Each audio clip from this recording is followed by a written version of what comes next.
बात है 1957 की। कुंदन कुमार की कॉमेडी फिल्म तीसरी गली की शूटिंग हो रही थी और एक आखिरी सीन को फिल्माना बाकी था।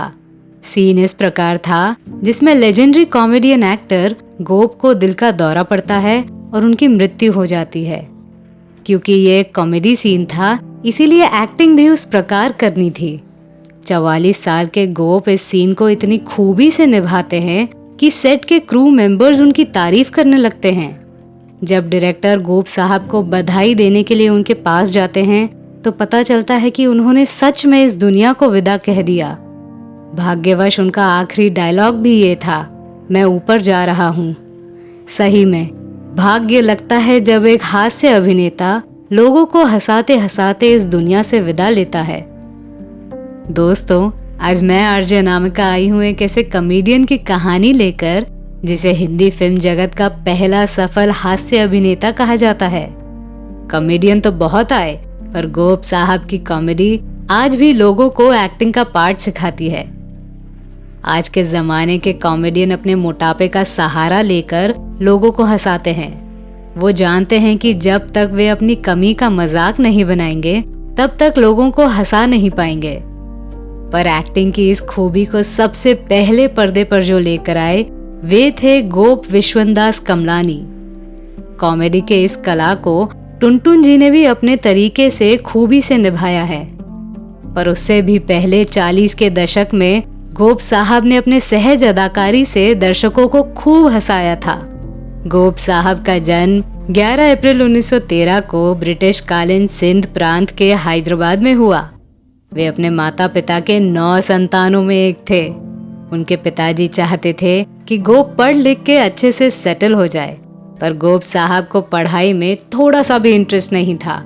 वे हमेशा मैट्रिक फेल रहे। बचपन से उन्हें एक्टिंग और खेल कूद का शौक सवार था।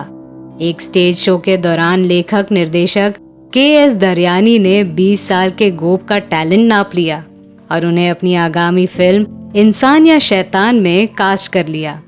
1933 की इस फिल्म में मुख्य कलाकार जद्दन बाई और दीक्षित थे और गोप साहब सहायक किरदार में थे। पहले फिल्म से उन्हें यकीन हो गया था कि वे कॉमेडी के लिए ही बने हैं, इसीलिए आने वाली सभी फिल्मों में गोप साहब हास्य किरदार में दिखे।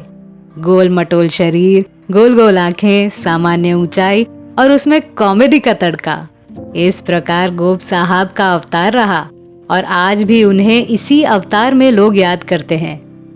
उन पर फिल्माया वो गाना तो आज भी आप लोगों के जुबान पर आता है, मेरे पिया गए रंगून। इस गीत में मशहूर अभिनेत्री निगार सुल्ताना के साथ गोप ही थे। निगार जी की प्यारी कहानी सुनने के लिए ऊपर आए बटन पे क्लिक कर दीजिए। 1933 के बाद मशहूर हास्य अभिनेता याकूब के साथ उनकी कॉमेडी खूब रंग आई। याकूब गोप की जोड़ी को 1949 की पतंगा और बाजार, 1950 की बकासुर, 1951 की सगाई जैसे फिल्मों में लोगों ने खूब सारा प्यार दिया। कहा जाता है कि किसी को हंसाना बहुत मुश्किल होता है, पर गोप साहब के लिए ये तो आसान खेल था। एक दिन उन्होंने सोचा कि अब वो विलन का किरदार निभाएंगे। भाग्य ने उनका साथ दिया और 1951 की ताराना फिल्म में जीवन साहब के साथ गोप नेगेटिव किरदार में दिखे। इसके साथ ही उन्होंने खुद की प्रोडक्शन कंपनी भी बनाई और यहाँ भी वो सफल रहे। उनके कंपनी के फिल्मों को उनके भाई राम कमलानी डायरेक्ट करते थे। हंगामा, मालकिन और बिरादरी जैसी फिल्में उनके प्रोडक्शन कंपनी के अंतर्गत निर्मित है। 1949 के जमाने में उन्हें एंग्लो नेपाली एक्ट्रेस लतिका से प्यार हुआ। लतिका ने राज कपूर साहब के साथ 1948 में गोपीनाथ फिल्म में काम किया था। 5 नवंबर 1949 को लतिका और गोप साहब की शादी हुई और जुहू में एक बड़े पार्टी के साथ शादी का जश्न मनाया गया।